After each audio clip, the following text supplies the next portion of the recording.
A very good morning to all my dear students of class 10. This is the third class on the poem Amanda.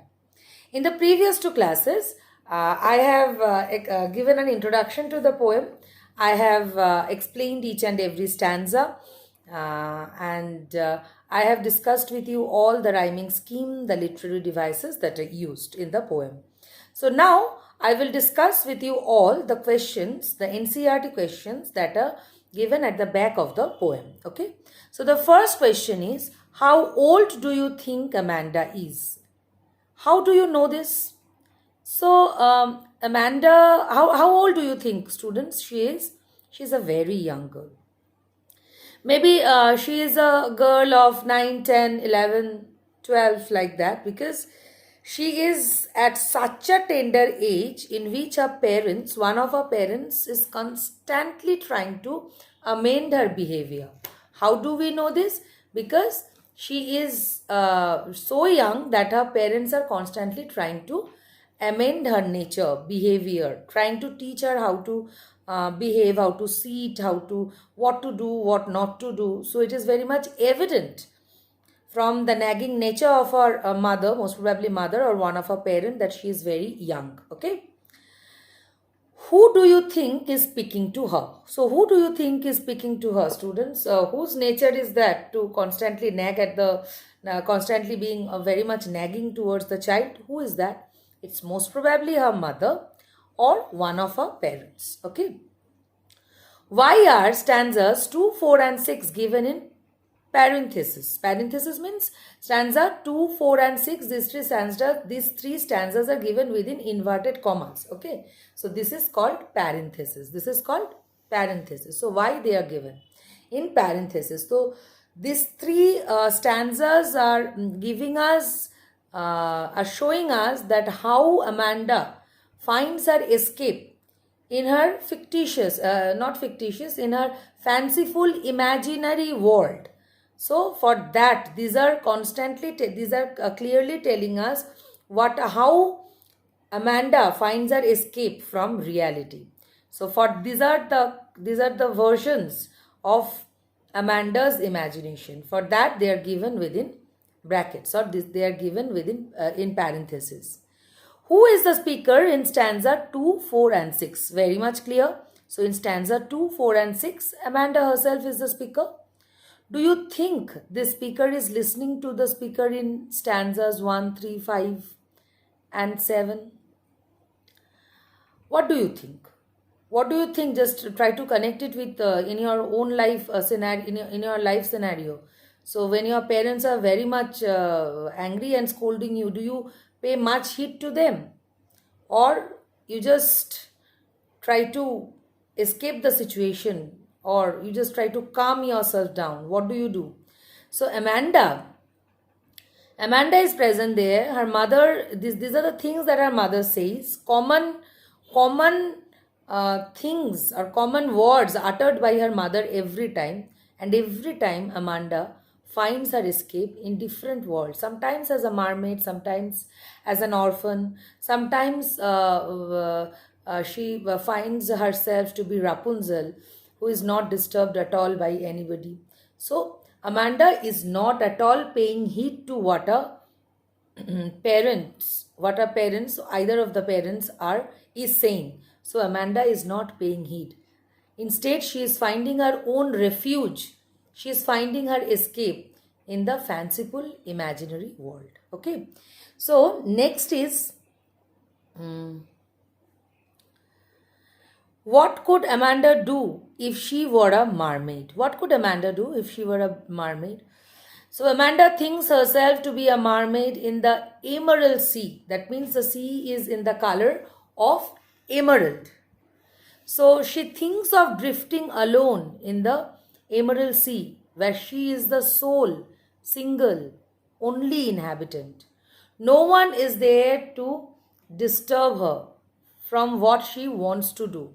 So Amanda just thinks herself to be a mermaid in the sole inhabitant, where she can drift in the emerald sea as she wishes. Nobody is there to control her activity. Nobody is there to stop her from drifting as she wishes. Is Amanda an orphan? Why does she say so? No, Amanda is not an orphan. Why does she say so?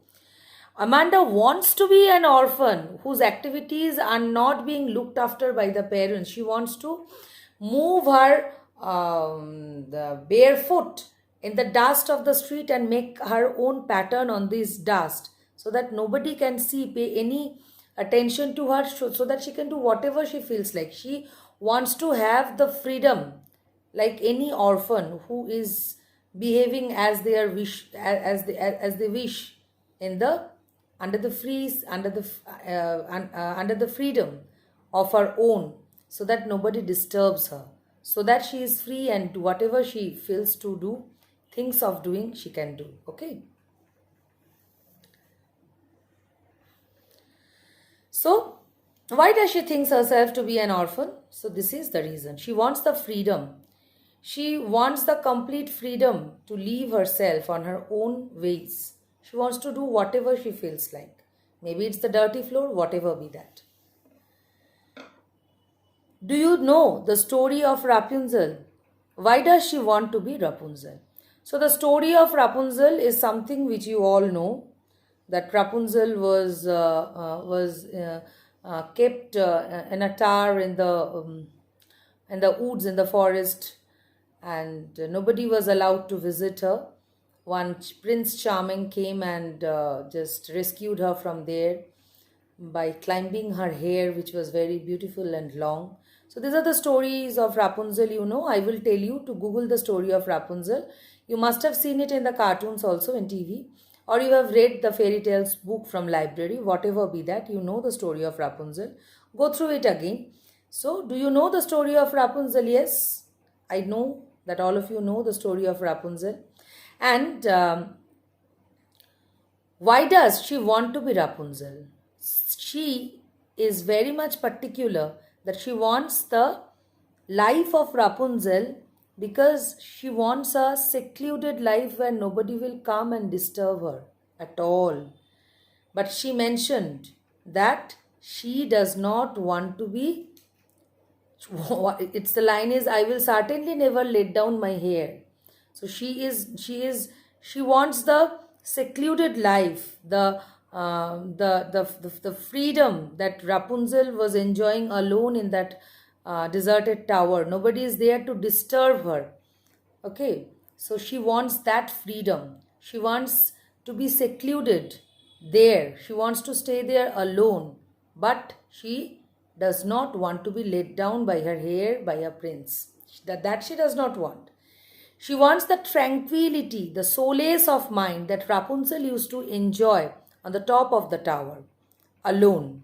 She wants to enjoy that tranquility. Tranquility is the word which suggests the peace of mind, the solace of mind, the placidity that nobody disturbs. She wants to have that composed, that tranquility in her life, not to be disturbed by anybody else. What does the girl yearn for? What does the girl yearn for? Question number 8. It's very easy. The girl yearns for freedom. Amanda yearns for freedom in her life. What does this poem tell you about Amanda? What do you think? What kind of girl is Amanda? So Amanda is such a girl who is at a very tender age, but she is such a girl, young girl, who wants to enjoy freedom at every moment. She wants to do whatever she feels like. Okay. Read the last stanza. Do you think Amanda is sulking and is moody? Do you think Amanda is sulking and is moody? No. Amanda is not at all sulking and moody, because she wants to enjoy the freedom. For that, she finds her escape in different in various ways. Sometimes as a mermaid, orphan, Rapunzel, that she wants. But she is not sulking. She is not a fretful girl. She rather, in order to escape the situation, in order to escape the reality that she is constantly being nagged by any of her parent, she wants an escape. But she is not a sulking or moody girl. So these are the questions that are there at the back of the poem. I explained all these questions to you. I hope you can answer them. Okay. So bye for today. We'll meet you next week with another chapter.